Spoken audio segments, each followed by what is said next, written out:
জীবনে যত বড় বিপদ আসুক, ডিপ্রেশনে যদি পড়ে যাও, কোনো সমস্যায় পড়ে যাও, মানে আর কোনো রাস্তাঘাট দেখতেছো না, এখন দেখতেছো দেয়ালে পিঠ থেকে গেছে, 4টা কাজ করবা, ইনশাল্লাহ তুমি ডিপ্রেশন থেকে বের হয়ে আসবা।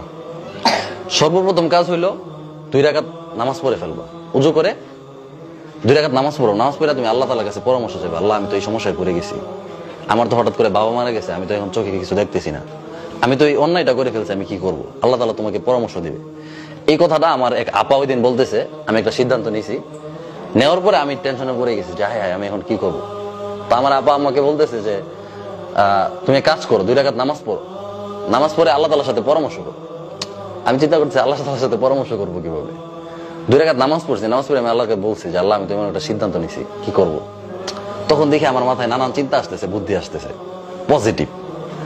বুঝছো, ডিপ্রেশনে পড়ে গেলে প্রথম চেষ্টা করবা 2 রাকাত নামাজ পড়া। দ্বিতীয় যে কাজটা করবা, একা থাকবা। হ্যাঁ,